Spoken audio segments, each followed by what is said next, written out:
everybody, it's Kesh, and what I'm going to do today is play again a video that I uploaded last December, I think it was, after I returned from Sedona. It's about healing, and it lays out the principles and theories I've discovered over a lifetime, really, exploring the whole idea of healing yourself, healing others, and so on. Spiritual healing, basically. And that should have been it, really, but I've been reading this book, upside down, reading this book, The Art of Spiritual Healing by Joel Goldsmith, and he has ideas in this book that have not revolutionized my beliefs as such, but they have given a new perspective to them. And once this video has played, I do apologize if the quality is slightly less than it normally is.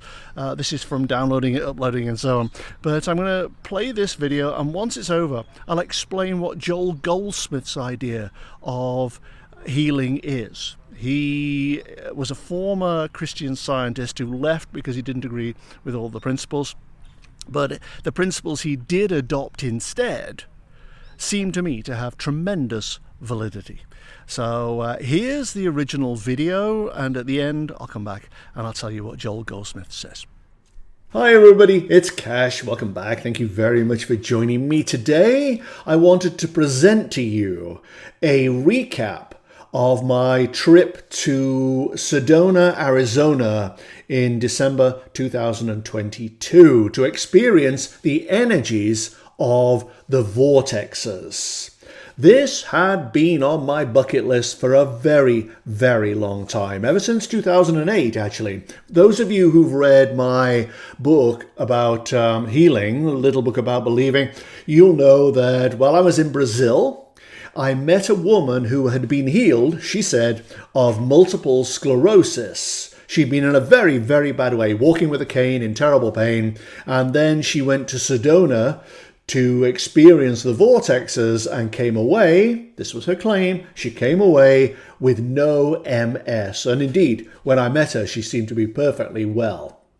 So I always wanted to go there and experience the vortex for myself. I've experienced the one in Brazil, I've experienced the one around the Western Wall in Jerusalem, in Israel, and Sedona was the next one on my list. So I went for about 4 days. I filmed for 3 of those days, went to different vortexes, and also tested the energy out of a Big Mac at McDonald's to see what that felt like, and also an artist village. It's sort of like a village of craft shops and painting shops or whatever, called Tlaquepaque or Tlaquepaque in Sedona as well. So this video presents all that to you as one complete video, including the magical experiences I had and the breakthrough lesson I learned while I was there.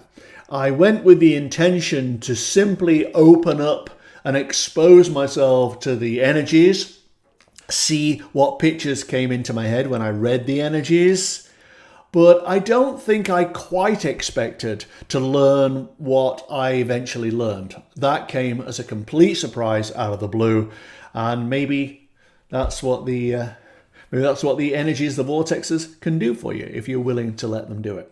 But it begins in Sedona's Tlaquepaque artist village, which is a replica of, a very tiny replica, of the original in Mexico. And I wanted to see whether I could touch the walls and get that same kind of authentic feeling that you might get in Mexico.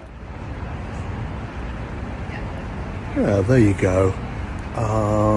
It is what you would expect it to be, actually. It's nice, it's pleasant. The energy is very much of walking through a field of flowers, perhaps, like a field of poppies, wading through them, but nothing really more than that.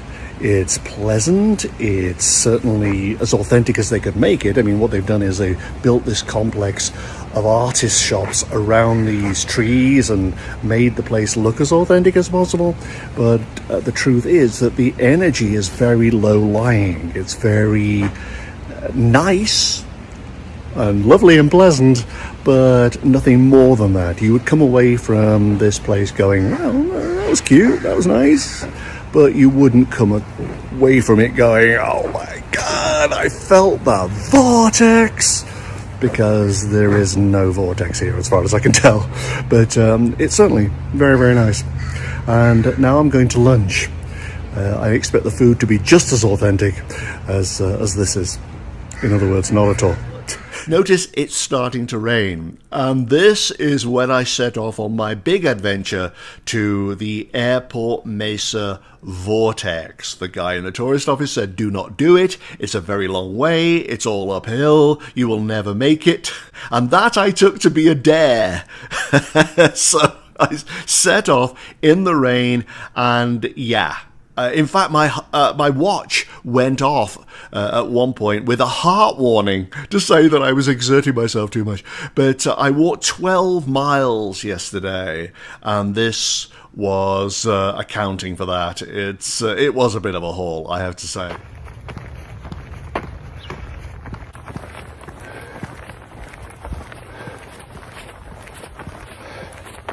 I met a guy this morning who said he doesn't believe in vortexes at all, and I was wasting my time, but he does believe in UFOs, and he said, you know, for $100 I guarantee you will see a UFO.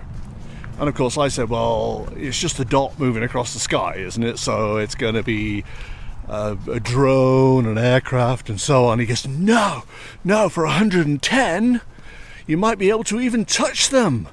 Touch the UFOs. So, you know, I'm gullible, and of course I would love that experience of touching a UFO for $110. So I'm definitely considering it, but I might not. Don't get your hopes up, but I'm seriously thinking of taking him up on that. His name's Chris. And I don't know whether he takes you to the UFOs or somebody else does, but he says he's lived around here for like decades and he's seen so many UFOs, sometimes 12 in a night. And he didn't really respond to the idea that there might just be planes going overhead or something, or satellites or whatever. So I don't know. He seemed really serious about it and very dismissive of vortexes, said they were just made up in the last few years to bring in tourists. I know that's not true, but there's a part of me going, do I want to see a UFO?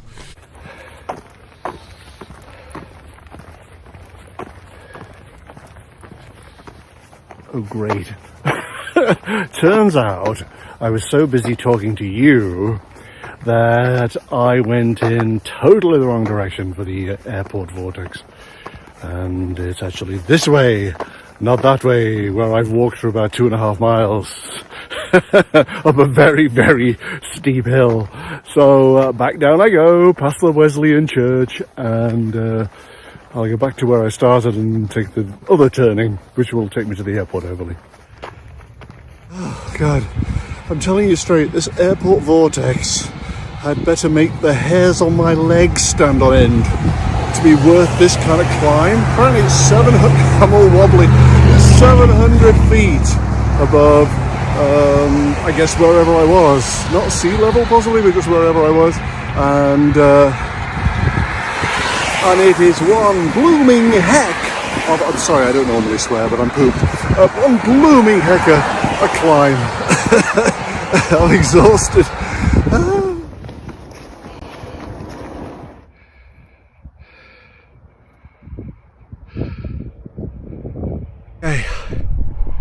Okay, I'm told that this area here is where the vortex is. And of course the vortex isn't just in one place, it covers a bit of ground in a few directions, but I'm told that I've come to the place, after walking for hours, I've come to the place where it is. So this is the moment where I do a little meditation thing and then see what energy I find in the airport vortex in Sedona. Doing my pictures for this area, I saw a mist. It was like I was stumbling through a very dense early morning fog.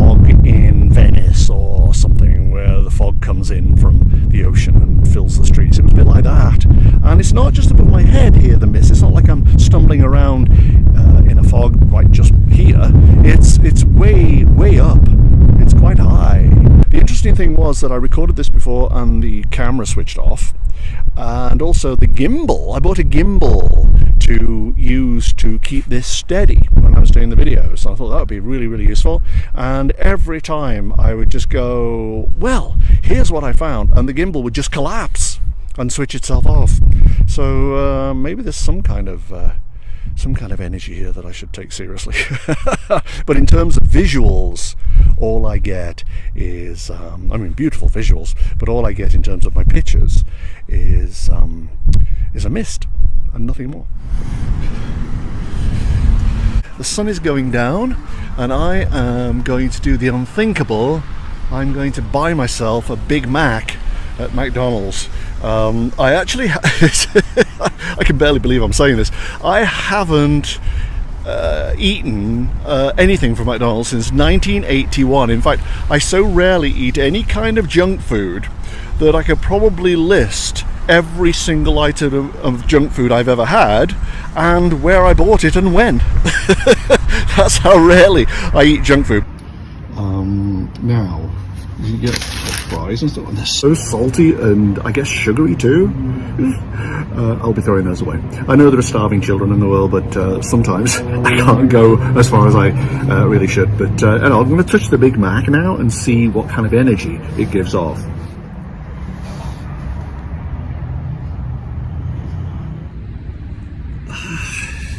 The picture that comes into my head when I touch this is of a really jagged road, a bit like a saw edge. You know, when you get the edge of a saw blade, it's a bit like that. Maybe because it's just manufactured, maybe because it's got preservatives in it or something. I'm not quite sure why. But if you had to go over it in a car, say, you'd be like that, because it's so up and down, up and down, up and down, up and down. It has a very erratic energy to it. However that translates into health things, I have really no idea.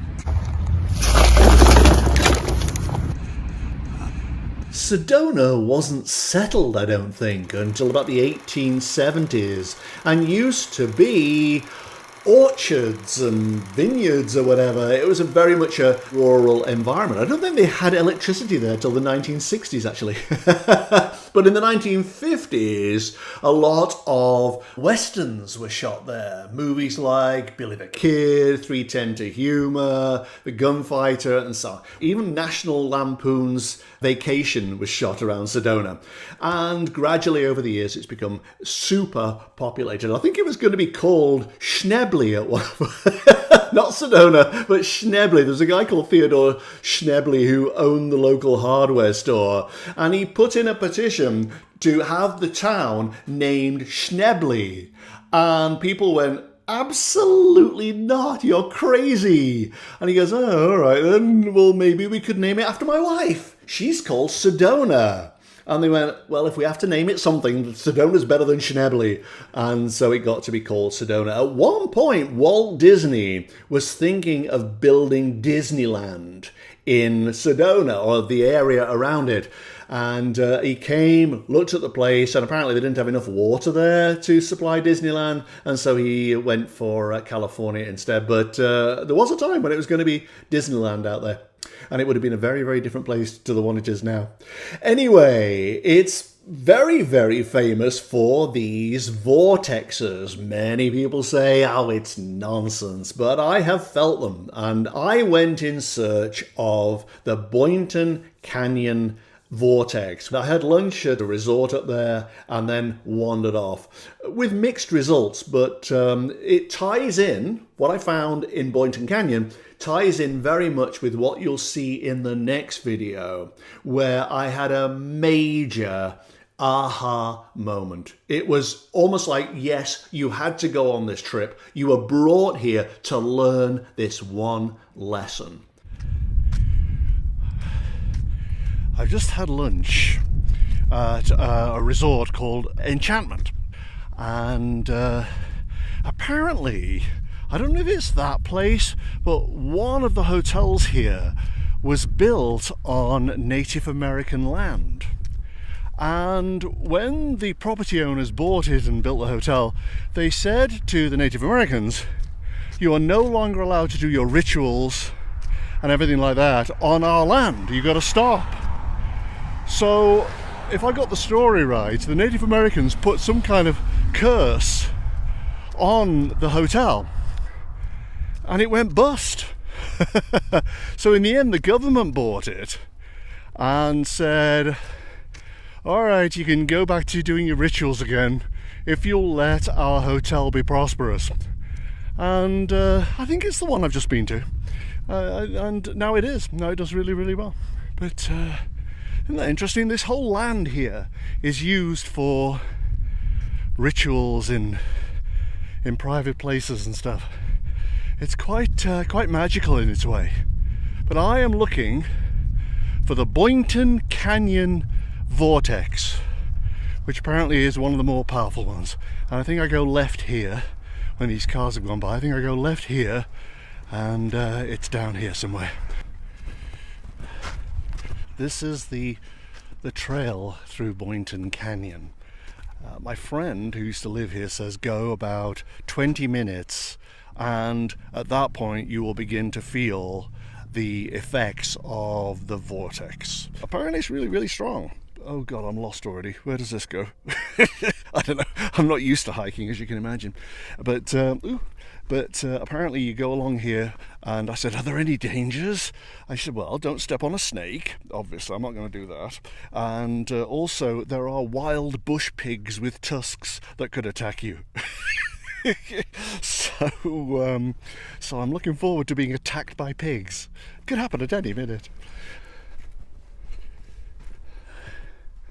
You know, I don't think I'm going to worry too much about being attacked by pigs with tusks. Because this is a really busy trail. There are people around every corner, and they do this clearly all the time. Maybe the snakes are a problem, but I'm sure the pigs are sleeping.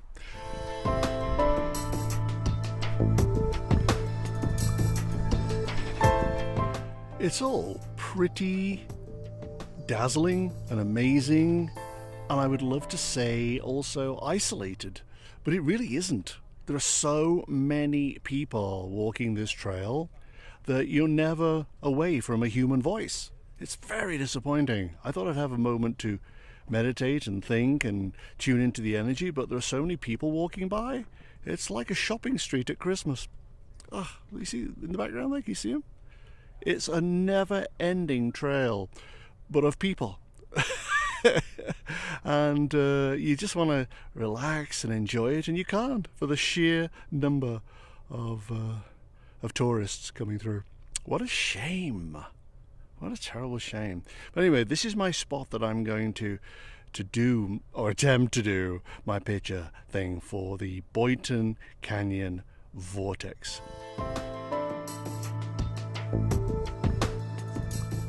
I thought that a vortex would be like a blast of energy coming up from the earth. And if you stood in it, you felt that blast. Just go to the right place and you feel it. But that's not what the pictures said. The pictures showed a worm-like thing of energy, and it had a sort of drill bit on the end, obviously not in real life, but it had a kind of drill bit on the end that was drilling through the air, pulling the worm of energy behind it. And it went like this and around, and it will obviously pick its area, and within that area will just constantly circulate and move around, and that's what it was like. And so if you stay in the area long enough meditating, there is a very high chance that that worm of energy will pass through you, and you will get the power. That woman with MS that I knew, she may have stepped into the vortex at the exact moment that the worm of energy was circulating in the area. but that's what it felt like. And it's not a ball of energy, it's not a conical blast of energy into the air like a rocket. It's a constantly shifting worm of energy. So there may be days when you go to the vortex and feel nothing, and nothing passes through you. And then other days you happen to be there and boom, it goes through you like an unseen force of light, of vibration. And that's what there was. Wow. I found on my previous trips to vortices, both in Brazil and Jerusalem, that it pays to surrender and ask for help. Ask for what you want and say, please help me. I don't know what to do. Show me the way. And I surrender to the force. I have no idea if the force will go through me today, but that's what I'm going to do right now. The last one I went to was at Cathedral Rock, which is this massive sandstone butte about 900 feet high. I think the sandstone is what gives it its redness, but there's also iron oxide in there, I think, somebody told me. Some kind of metallic thing, which might also account for the vortexes. There do seem to be two kinds. The low-lying mist one, where you can meditate in it and it will actually impact your body, and the worm-like one, which is constantly moving. So on the last day, I ended up on the Cathedral Rock Trail, which apparently has one of the most powerful vortexes in the world. Now, before I show you the video, there's one thing I have to tell you about me. It's that I had a fairly uneven, slightly disturbing childhood. And as a result of that, I spent decades as a seeker, looking for solutions, looking to fill the hole within myself. Many of you, I know, have done the same thing, looking for ways to fill this hole, looking for answers. Why? Why am I like that? Why were my parents like that? Why? And I even went to Arizona for the same reason. And when I go into a major vortex, I tend to say, okay, this is what I need, but I open myself up to you. I don't know what the answer is. I'm lost. I have no clue what to do, but please let me know if you can. Point the way. And before I went to Arizona, I did pictures for myself, which I can do. And in the pictures, I was standing under a pathway in shadow, which is pretty representative of how I felt, actually.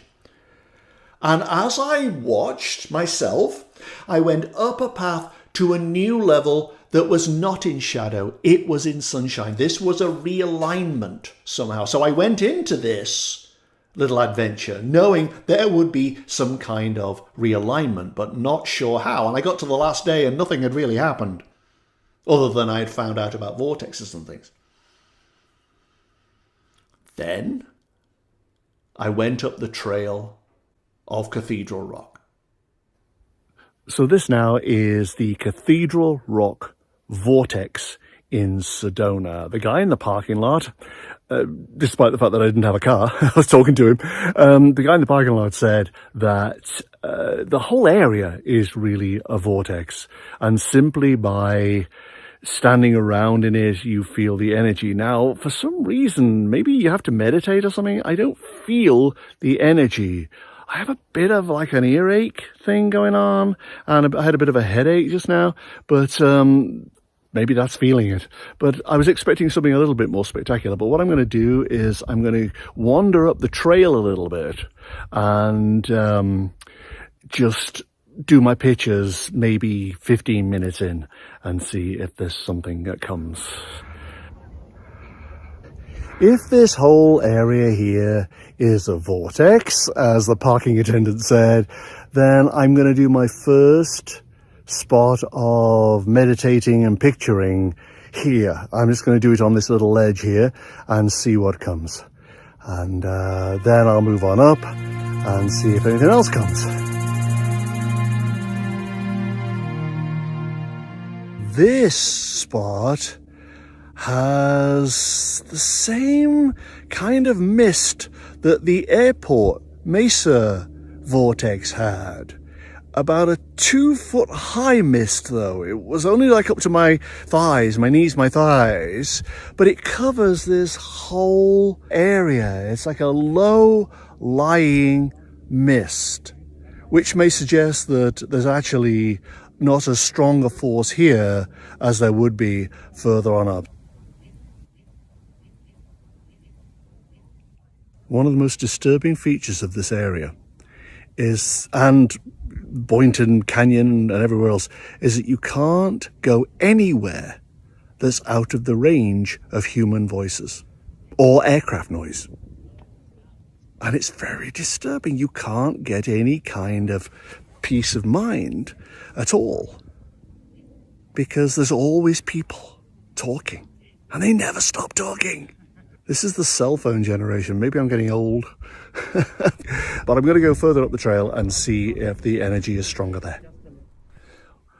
Alrighty, well, it's different energy up here to down there. Down there you had a kind of covering of the ground, like a 2-foot thick carpet of mist. Up here, we're back to that swirling worm of energy, again, drilling through the air. Except, interestingly, it's almost like there's a glass partition over here, and it goes so far there and then turns back and comes over here. So the actual main part of it is over here. It's doing its thing over here, where I guess most people don't go, ironically, and maybe over the hill or something as well. So it's swirling around here. I don't know if it's haphazard. I don't know if there's a scheme or a plan, but it's moving around here. And then it stops just beyond where I'm standing, which is strangely where all the tourists go by, paying no attention to the landscape, just chattering. And then it comes back again. So all these people who are wandering up this path, it's almost as if the path was put there with full knowledge that that's where the tourists would go, and they wouldn't wander over here where the real energy is. I think the energy's everywhere. I think if I were to sit down, I would be in that mist of energy. But as far as the full blast of the worm goes, then you have to be over here or somewhere over there, I think. There's just been an aha moment for me here.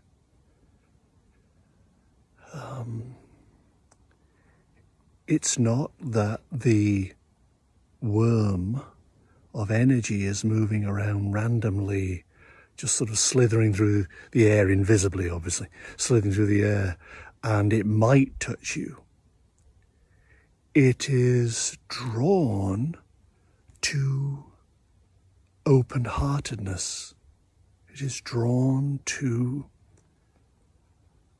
a forgiving, loving, kind, but open and surrendering heart. That's how it finds you. That's how it finds you. It's looking, it's like patrolling like a shark, a benign shark, invisibly looking for hearts to heal. And all we have to do is sit still, be present and centered, and yield to whatever comes. But just be open-hearted and allow the energy to find you. Become a beacon when you are open-hearted and sitting in love and acceptance, rather than, so, what's going to happen here then? Okay, where's the energy? Where's the vortex? I don't feel anything, which is how I originally came into this. You become the beacon, It sees you and it responds to your call. That is what is going on at the Cathedral Rock Vortex.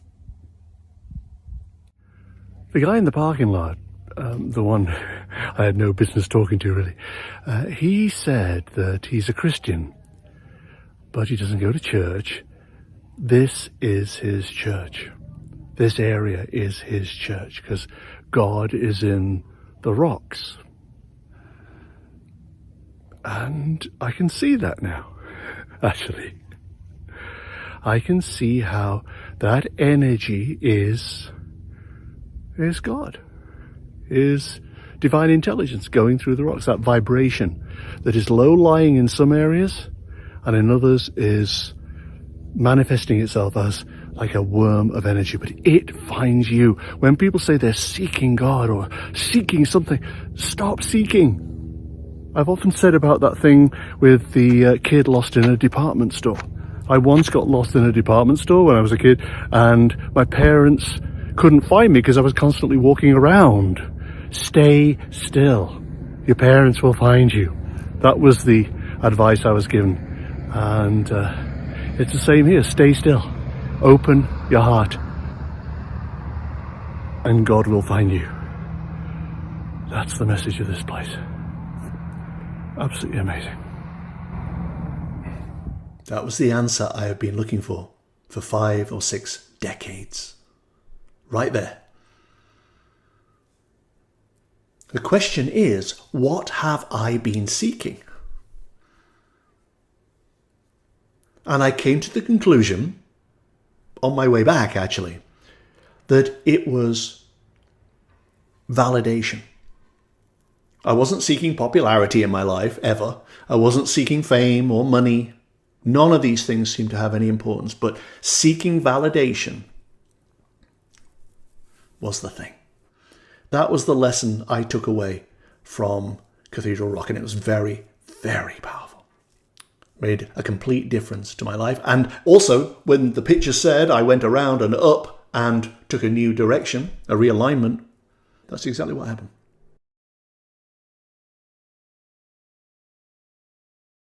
I wanted to respond to those people who asked why, when I was in Sedona, I didn't visit the Chapel of the Holy Cross, a Roman Catholic church. Although it's really more of a monument. It was supposed to be built in Budapest, Hungary, in the 1930s. But, you know, things happen. World War II, for example.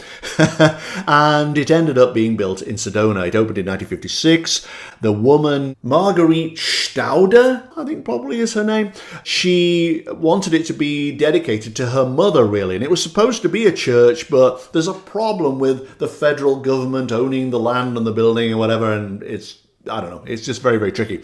The day I went there, which I did, so the last thing I did, after I'd been to the Cathedral Rock site, I went to the Chapel of the Holy Cross. And the reason I didn't show you these pictures was because I got it wrong. And I wasn't quite sure how to frame it. There was a service going on inside, but I went over and touched the wall, and this is what I got.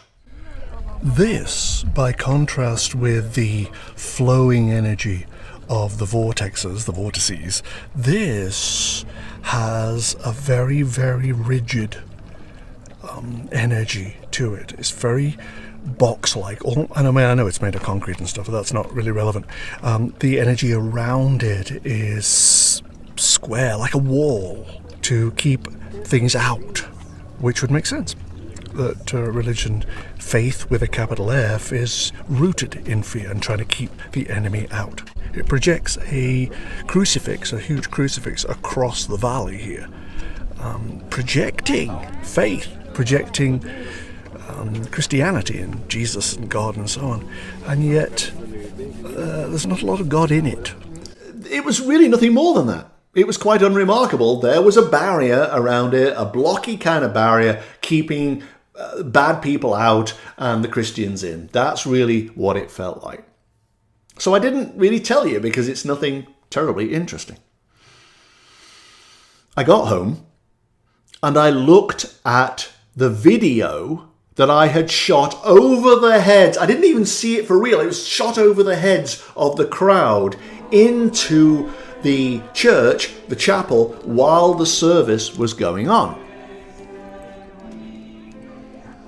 And when I did, I saw pictures of two, it was actually like wings, but they're like curved pillars over the congregation.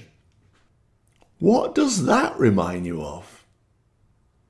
Did you see the Anne Frank transition pictures I did? They're on the Soul Crossings channel now, if you missed them.